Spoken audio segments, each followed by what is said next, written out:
నేను కర్ణగిరి ప్రాంతం శ్రీ సాయి నిలయం అపార్ట్మెంట్లో 405 ఫ్లాట్లో నేను ఉంటున్నాను. నేను ఉండబట్టి కూడా సుమారుగా 15 సంవత్సరాలు అక్కడ. 15 సంవత్సరాలలో నేను 5 సంవత్సరాలు అక్కడ నేను సెక్రటరీగా ఉన్నాను. నా సెక్రటరీగా ఉన్న 5 సంవత్సరాలలో ఎటువంటి గొడవలు కానీ, ఎటువంటి వివక్షత, ఎటువంటి ఏమీ లేకపోకుండా సామరస్యపూర్వకంగా ఉన్నాయి. అక్కడ ఉన్న 30 కుటుంబాలలో ఒక 3 కుటుంబాలే మేము ఎస్సీ ఎస్టీ, మిగిలిన కుటుంబాలన్నీ కూడాను అగ్రకులాలు, ఇంకా వేరే తదితర కులాలు ఉన్నాయి. అక్కడ ఉన్నాయి 3 మా మీద వాళ్ళ ఆధిపత్య ధోరణి చూపించడానికి ప్రతి ఒక్క సందర్భంలో మమ్మల్ని కించపరుచుకుంటూ వాళ్ళకి ఏదైనా మేము ఎదురు మాట మా మీద దౌర్జన్యాలకు పాల్పడుతూ గత సంవత్సరం నాగార్జున అనే ఒక గౌరవప్రదమైన పోలీస్ డిపార్ట్మెంట్లో విధులు నిర్వహిస్తూ మా పైన అతను ఒక కుల ధోరణితోటి మా పైన దాడి చేయడం జరిగింది. దాడి చేసినప్పుడు ఈ రకమైన సీసీ ఫుటేజ్ కెమెరాలలో అతని యొక్క దుశ్చర్యలన్నీ కూడా రికార్డ్ అయినాయి. ఇదే తోటపల్లి నాగరాజు గారు ఏం చేశారని అంటే, అన్న మనం అందరం కలిసి ఒక ఆట ఉంటున్నాము, అతనికి భార్య బిడ్డలు ఉన్నారు, అతనికి మనం పొట్టగొట్టకూడదు, మనం ఒక సామాజిక కులంలో ఉన్నా కానీ ఒకరికి మనం కీడు చేయదని ఒక మంచి సంకల్పంతో ఇక అతనితో ఒక హామీ పత్రం కూడా రాయించుకోవడం జరిగింది. ఏమని రాశాడని అంటే, ఇక ముందు ఎటువంటి రాగద్వేషాలు లేకుండా ఒకరికి ఒకరు కలిసి ఉండి నా వల్ల ఇక ముందు శరత్ గారికి ఇబ్బంది లేకుండా పెద్దల సమక్షంలో హామీ ఇస్తున్నానని చెప్పేసి స్వయంగా నాగార్జున అనే ఒక కానిస్టేబుల్ రాసి ఇచ్చినటువంటి హామీ పత్రం. ఈ హామీ పత్రం రాసి ఇచ్చిన తర్వాత ఇక మమ్మల్ని మీరు బెండ్ చేస్తారా, మా యొక్క ఆధిపత్య ధోరణిని మీరు క్వశ్చన్ చేస్తారని చెప్పేసి తోటపల్లి నాగరాజు గారిని వాళ్ళ ఓనర్లతో చెప్పించి, అతను ఒక మాదిగ కులానికి సంబంధించిన వాడు, అతను సపోర్ట్ చూసుకొని శరత్ అనేవాడు ఇట్లా మాట్లాడుతున్నాడు అని చెప్పేసి ఖాళీ చేయించడం జరిగింది. ఆ తర్వాత నుంచి ఎవరైనా మాదిగోళ్ళు కానీ, మాలోళ్ళు కానీ, ఎస్సీలు కానీ, ఇతర ఎస్సీ ఎస్టీ మైనార్టీ కులపోళ్ళు ఎవరైనా వస్తే వాళ్ళకి ఇల్లు కిరాయికి ఇవ్వకూడదని ఒక నిబంధన పెట్టి వాచ్మెన్ సురేష్కి ఆదేశాలు జారీ చేశారు. ఈ క్రమంలో మొన్న 16వ తారీఖు 15వ తారీఖు మా ఎస్టీ కులానికి సంబంధించిన ఒక ఎంప్లాయ్ భార్యాభర్తలు ఇద్దరు వచ్చి మాకు ఇల్లు కావాలి అని అంటే, ఈ లంబడోళ్ళకి మేము ఇల్లు కిరాయికి ఇయ్యము అని వాళ్ళు తెలివిగా ఏం చేశారని అంటే, వాచ్మెన్ మా లంబడాయన తోటి లంబడోళ్ళకి ఇల్లు ఇయ్యనని చెప్పించారు. ఇమాం పాషా ఒక సాయిబాయన ఇల్లు సాయిబోళ్ళకి ఇల్లు కిరాయికి ఇద్దరు కండిషన్ పెట్టారు. అంటే మా ఏళ్ళతోటి మా కన్ను వాళ్ళు మాకు పొడిపిస్తా ఉన్నారు. వాళ్ళు తెర మీదకి రారు, వెనక ఉండి ఇట్లాంటి దుశ్చర్యలకు పాల్పడతా ఉంటారు. మొన్న నేను ఈ విషయం ఇమాం పాషా గారితో మాట్లాడిన తర్వాత ఇమాం పాషా గారు నాకు కూడా చెప్పారండి, ఈ రకంగా మా సాయిబులకు కూడా మాకు ఇల్లు ఇవ్వకూడదు, ఎస్టీలకు ఇల్లు ఇవ్వకూడదు అని అంటే నేను కృష్ణారెడ్డిని అడిగిన, కృష్ణారెడ్డి నువ్వు ఇట్లా చేయడం కరెక్ట్ కాదా, మరి నువ్వు ఎందుకని ఇట్లా ఎస్సీ ఎస్టీల మీద వివక్షత చూపుతున్నావు అంటే, వాళ్ళు గొడ్డు మాంసం తింటారు, ఎండి చేపలు తింటారు, లేకపోతే ఇంకొక ఏదో తింటారు, అవన్నీ మాకు వాసన వస్తాయి కాబట్టి, అరే లేనోడు వాడు ఎండి చేపలు వండుకుంటాడు రా బాబు, నీ దగ్గర ఉంటే నువ్వు మటన్ వండుకొని నువ్వు తింటావు, నీలాగా వాడు ఉంటే ఉంటాడు, ఎండి చేపలు 20 రూపాయలు వాసన వస్తే నీళ్ళు కాలేదు చెప్పి వాడు ఎక్కడ బతకాల, మరి వాడు జీతం ఏం కావాలి? మళ్ళీ ఒకవేళ నా మీద నీకేమైనా నా మీద నేను మంచోడిని కాదు, పలానా శరత్ మంచోడు కాదు, పలానా నాగరాజు మంచోడు కాదు, నువ్వు మమ్మల్ని మాట్లాడుతూ నువ్వు మమ్మల్ని తిట్టు, లేకపోతే మా మీద కంప్లైంట్ చట్టపరంగా నువ్వు కులాలని, జాతుల్ని, మతాలని ఇవన్నీ కూడా వివక్షత చూపించాల్సిన అవసరం నీకేమున్నది? మధ్యలో కులాలను తీసుకుని రావడం, మీరు అంతా ఇట్లాంటి వాళ్ళే, మీరు మంచోళ్ళు కారని చెప్పేసి కులాలను జాతులను వేరు చేసి విద్వేషాలు రేపాల్సిన అవసరం నీకేముంది? ఒకవేళ నీకు అంత నీ నీ నీ యొక్క కులం మీద నీకు అంత అహంకారం ఉండి మా మధ్యలో ఉండమాకు, సపరేట్గా ఇల్లు తీసుకొని సపరేట్గా నువ్వు గడి కట్టుకొని నీ ఉండు అక్కడ. నువ్వు మా మధ్యలో వచ్చి మమ్మల్ని నువ్వు క్వశ్చన్ చేసుకుంటూ 15 సంవత్సరాల నుంచి ఎప్పుడు లేదు, నువ్వు వచ్చి సంవత్సరం అవుతా ఉంది, సంవత్సరం నుంచి ఇన్ని పంచాయతీలు ఇవాళ అందరూ కూడా ఆడవాళ్ళందరినీ కూడా మీ అగ్రకూరాలు ఆడవాళ్ళందరినీ కూడా 4-5 తీసుకొని పోయి శరత్ మమ్మల్ని ఈ రకంగా తిట్టిండు, శరత్ మమ్మల్ని ఈ రకంగా అన్నాడు, శరత్ మమ్మల్ని ఇట్లా తిట్టిండు అని పాత వీడియోలన్నీ తీసుకొని వచ్చి నిన్న పోయి పోలీస్ స్టేషన్లో మా మీద కంప్లైంట్ ఇస్తా ఉన్నారు, తప్పుడు కంప్లైంట్. మేము ఒకటే చెప్తున్నాం, మా కుల సంఘాల వాళ్ళందరికీ కూడాను, నాకే అని కాదు, జిల్లాలో ఎవరికి ఏం జరిగినా కానీ స్పందించాలి, ఖండించాలి. భారత స్వాతంత్రం వచ్చి మనకు 70 సంవత్సరాలు దాటిన తర్వాత కూడా కుల వివక్షత ఉన్నది అని అంటే అది చాలా సిగ్గుచేటు, అది అందరం కూడా మనం బాధపడాల్సిన విషయం. అది ఇలాంటి పునరావృతం కాకుండా ఉండాలనంటే కుల సంఘాలందరూ కూడా గట్టిగా నిలబడితే, దీన్ని ముందుకు నడిపిస్తే ఇలాంటి ఇంకోసారి పునరావృతం కాకుండా ఉంటుందని చెప్పేసి నేను కోరుకుంటున్నాను. వచ్చినటువంటి ప్రజలందరికీ కూడాను వాళ్ళకి చేతులు జోడించి నమస్కారం తెలియపరుచుకుంటున్నాను.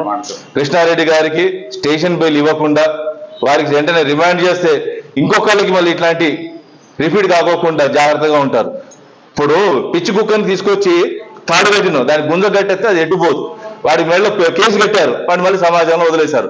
వాడు ఏమంటున్నాడు, నేను కేసు కట్టారు ఏమవుతుంది, నేను చూసుకుంటున్నా, డబ్బు ఉంది నా దగ్గర, అది ఉన్నది అని చెప్పి పొగరుతో తిరుగుతా ఉన్నాడు. అట్లాంటి వాళ్ళని చట్టంలో సెక్షన్ 7 సంవత్సరాల లోపు శిక్ష ఉన్న వాళ్ళకి బెయిల్ ఇచ్చే అవకాశం ఉన్నది, కానీ ఇట్లాంటి వాళ్ళకి ఇవ్వకూడదు. మాకు పోలీస్ వ్యవస్థ మీద నమ్మకం ఉంది. వాళ్ళు ఖచ్చితంగా మాకు న్యాయం చేస్తారు. సమాజంలో ఎంతో మంది ఎన్నో కులాల వారు ఉంటారు. తప్పు చేసిన వాడికి కుల ఎగ్జంప్షన్ అనేది ఉండదు. తప్పు చేసేవాడికి పనిష్మెంట్ అనేది ఉంటుంది. అది ఎవరైనా కానీ ఏ కులమైనా కానీ ఉపేక్షించేది ఉండదు. పోలీసు వారు 100% వాళ్ళు మేము ఏదైతే మాతో మాట్లాడినటువంటి సంభాషణ విన్న తర్వాత తక్షణమే కేసు కట్టారు. కేసు కట్టిన తర్వాత మాకు తిరుపతి రెడ్డి గారు ఆయన యొక్క నిబద్ధత, వారు మాకు 100% న్యాయం చేస్తారు. అదేవిధంగా రాజు సిఐ గారు ఉన్నారు. పోలీసు వారిని ఏ రకంగా మేము మాకు ఎటువంటి సందేహం లేదు, వాళ్ళు 100% ఎంక్వైరీ చేస్తారు, న్యాయం చేస్తారు. అంటే వారి మీద మాకు ఎప్పుడు నమ్మకం వచ్చిందనంటే పిటిషన్ ఇచ్చిన 2 గంటల్లోనే వాళ్ళు ఎఫ్ఐఆర్ చేశారు. అది మాకు చాలా అభినందనీయం. పోలీసు వారికి మేము కృతజ్ఞతలు తెలియపరుచుకుంటున్నాం. సంతోషం. మంచి ప్రశ్న అడిగారు మీరు. ఒకసారి ఇప్పుడు మీరు ఏమన్నారంటే పోలీసుల మీద మీకు నమ్మకం ఉందనేది అడిగారు. మీరు వేసింది మట్టి మంచి ప్రశ్న సార్ మిత్రులు. నేనేమంటానంటే పోలీసు మీద నమ్మకం అనేది ఎఫ్ఐఆర్ 3 గంటలు ఎఫ్ఐఆర్ చేసినందుకు నమ్మకం ఉంది. కానీ రాజకీయ పక్షాన్ని ఇప్పుడు మేము ప్రెస్ మీట్ కారణం ఏంటంటే రాజకీయ పక్షాన్ని ఒత్తిళ్లకు గురి కాకుండా సిఐ గారు ఎంక్వైరీ తోటి డిఎస్పీ ఎంక్వైరీ తోటి దీన్ని నీరు కాచకుండా తక్షణం ముందుకు రిమాండ్ పంపమని కోరుతున్నాం. మా డిమాండ్ ఏంటంటే దీన్ని కనుక రిమాండ్కు పంపకపోతే డిఎస్పీ కానీ తర్వాత ఎస్పీ గారికి సిపి గారిని కూడా కలిసే అవకాశం ఉంటుంది. అతను రిమాండ్ అయ్యేంత వరకు పోరాడే అవసరం ఎంతైనా ఉంది. దీన్ని మళ్ళా ఒకసారి మళ్ళొక్కడిచి మేము గంటాపదంగా చెప్తున్నాం, మేము డిమాండ్ చేస్తున్నాం. తక్షణం కృష్ణారెడ్డిని రాజకీయ ఒత్తిళ్లకు గురి కాకుండా రాజ్యాంగం మాకు ఏదైతే ఇచ్చిందో ఆ రాజ్యాంగం ప్రకారం అతను ఎమ్మటే రిమాండ్ చేయాలని చెప్పేసి కోరుకుంటున్నాం. అతను నా పేరు తోటపల్లి నాగరాజు. నేను వికలాంగుల హక్కుల పోరాట సమితి ఒక అధికార ప్రతినిధి ఖమ్మం జిల్లా.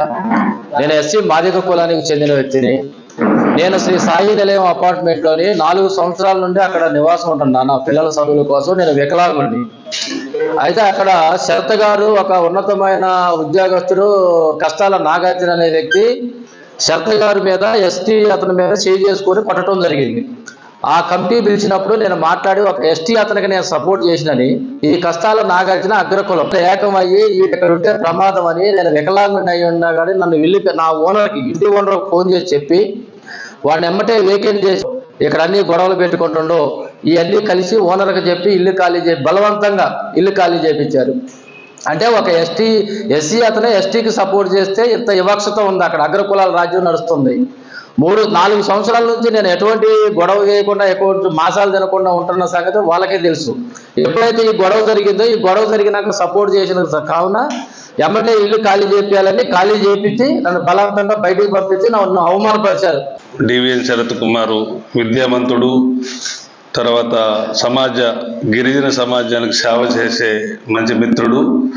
అతనికి ఒక సమస్య వచ్చింది. ఆ సమస్య ఏంటంటే ఒక వ్యక్తి అగ్రకుర్ణాల వ్యక్తి ఏం చేస్తుండు, అతని పైన కక్ష కట్టి కావాలని ఆ అపార్ట్మెంట్లో అతనితో పాటు మిగతా వాళ్ళని ఇబ్బంది పెడుతూ మరి కులాల్ని రెచ్చగొట్టి మరి అతను చేసినటువంటి ప్రవర్తన బాగలేదు. కాబట్టి దానిపైన న్యాయపరంగా ఆయన వెళ్ళారు, చక్కగా న్యాయపరంగా వెళ్ళారు. పోలీసులు మంది స్పందించారు.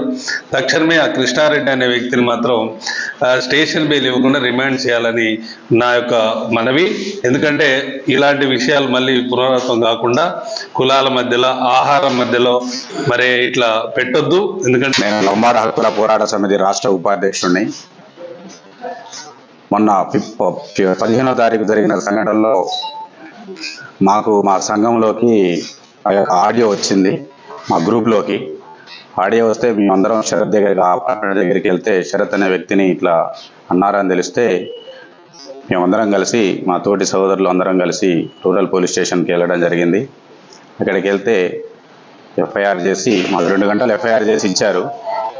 కానీ ఆ యొక్క కృష్ణారెడ్డి అనే వ్యక్తి పోలీస్ కేసు పెట్టినా మళ్ళీ బయటకు వచ్చి నాకేం చేస్తారు ఏమని అనే ధోరణిలో మాట్లాడటం చాలా బాధాకరం. ఇది వారిని ఎమ్మటే రిమాండ్ చేయాలని చెప్పి పోలీసు వారికి విజ్ఞప్తి చేస్తున్నాం.